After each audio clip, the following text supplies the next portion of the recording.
Sixers fans, welcome back.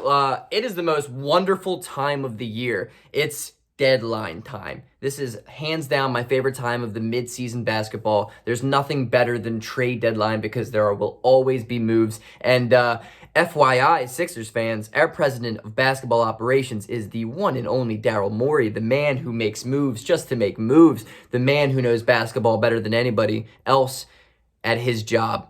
Let's talk Sixers. Let's talk deadline. Let's talk Sixers deadline. Let's talk the video that you guys have been waiting for. It's finally here. But before getting into it, like the video, please. Subscribe to the channel. I'm at 550 right now.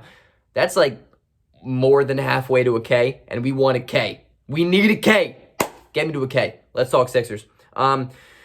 So right now, I have been scouring Bleacher Report. I have been scouring Google, my resources, things to read, rumors, possibilities, and I don't really know how to feel because, as I've said in my videos before, man, the Sixers look really good right now. We've outscored the opposing bench in the last 7 games, and that's a big statistic to look at. The Sixers bench has been playing really well. But that being said, I think the Sixers obviously still need moves to be made. We still have holes that need to be filled, and we need improvements.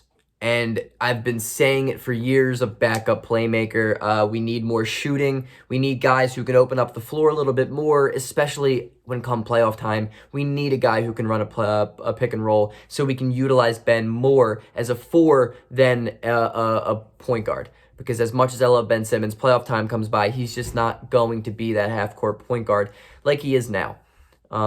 That being said, I think there are a couple of names the Sixers are targeting, are looking at, and really, really should pursue. Start off really big. I think the Kyle Lowry situation's heating up again. I think I've read articles saying wherever Kyle Lowry ends up after this deadline is where he will spend the rest of his career, probably, is where he's going to sign an extension. It's either going to be Toronto, Philadelphia, or Miami. There will be no other teams. That's either one of those 3. I think when it comes to Kyle Lowry and his preference, I would probably see him wanting to come to Philadelphia. I mean, he's a hometown kid, and I think if the price isn't too heavy, if the return isn't too much, I think a Kyle Lowry deal would be so perfect for so many different reasons, and we just have to match his salary. Whether that is, Tyrese Maxey, Danny Green, and a first, maybe 2 firsts, maybe no Danny Green, whatever. That being said, there is a new rumor in the mill, ladies and gentlemen, Malcolm Brogdon. And everything I like for Kyle Lowry is everything I like in Malcolm Brogdon, except Malcolm Brogdon shoots the ball better, and he's not a better playmaker, but he's more consistent as a playmaker. And wow, would Malcolm Brogdon be a perfect fit? I think his return would be probably bigger than Kyle Lowry's, given the fact that he's much younger. He still has a higher ceiling. The fact that he's on multiple years of his deal left. He just signed a new extension last year, I think it was. He's at $20 million a year. Whatever that means, man, I think if the return is going to be heavy for Kyle Lowry and Morey wants to make that move, I say you go for Brogdon instead. Malcolm Brogdon is a really good defender. He shoots 40% from 3. He is such a consistent shooter, but not even that, man. This man hits his free throws, and he is a fantastic, fantastic playmaker.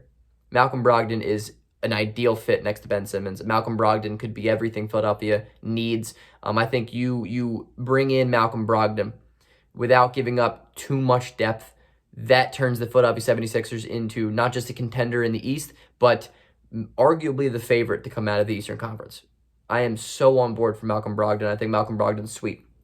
Also, on the lower tier things, expect Terrence Ferguson or a guy similar to Terrence Ferguson like Vincent Poirier to be moved to a team that probably sucks for a future second-round pick in like 3015. A pick that will probably be absolutely worthless and mean absolutely nothing. But the fact isn't that we are bringing in a second-round pick. The fact is we are releasing a roster spot, and we are freeing up even more cap space to have more flexibility to go out and get a guy like Brogdon's stature or Kyle Lowry's stature. Look for a deal like that.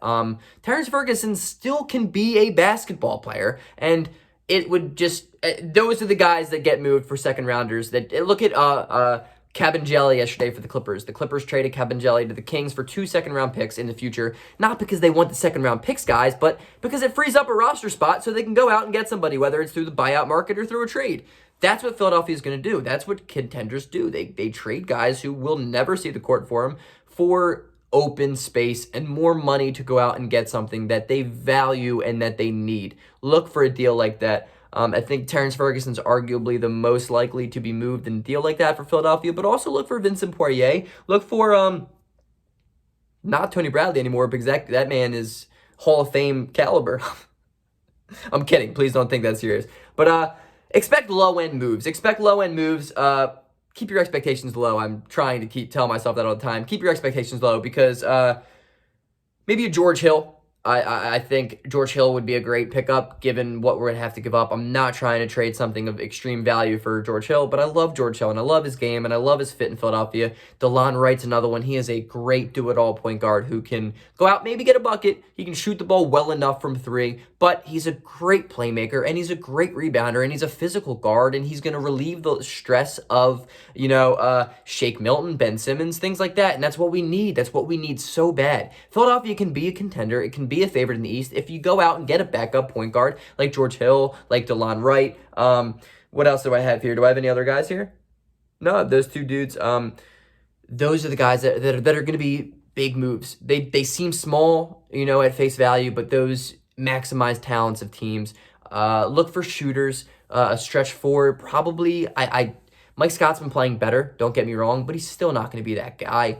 We're going to need to go out maybe. I've seen Mike Muscala in rumors. Please, dear God, do not go out and get Mike Muscala. I couldn't stand watching that man play basketball. I just can't stand that guy playing basketball. I mean, he's probably better than Mike Scott, but, come on. Nemanja Bjelica, maybe Dario Saric. I don't know how much he's making, and it's probably going to be a little bit too much as a stretch four, because a stretch four is relatively easy to go out and get. But look for that, look for a backup playmaker, look for just shooters out on the wing, specialized 3-and-D guys, specialized shooters from a 4 spot, just people that can stretch the floor out, man. But more than anything, we need a playmaker. Daryl Morey very much recognizes that. But I think Kyle Lowry talks are heating up again. Norman Powell talks have been strangely heating up, not connected with Philadelphia per se, but the idea of Norman Powell, that man's a stud. He just had an incredible past 2 weeks. Don't get me wrong, I love Norman Powell, but you would have to give up a boatload for that guy right now, and I don't know. I'd probably rather have Lowry just because he's more of a playmaker than Norman Powell, even though I think Norman Powell obviously is going to return much more value for Toronto.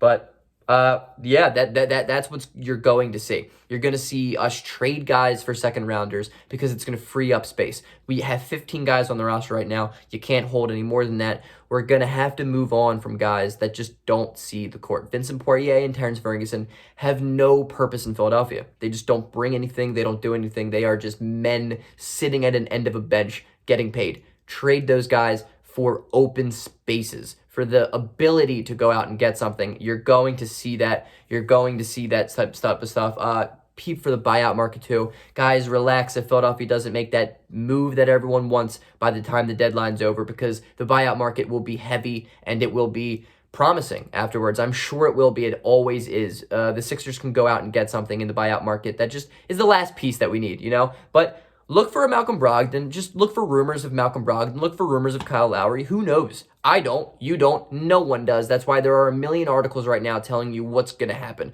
Nobody has any damn idea. Just keep your mind open and just enjoy this moment, because the Sixers right now are awesome. They're playing awesome, awesome basketball. We are winning bad games.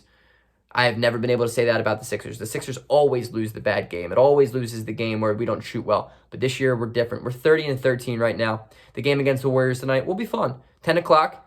Maybe I'll stream. I don't know if I'll be home. I don't know if I will have other stuff. I have been up to here with busy work lately, whether it's been acting, whether it's been just the gym and work in general, but I do the best I can.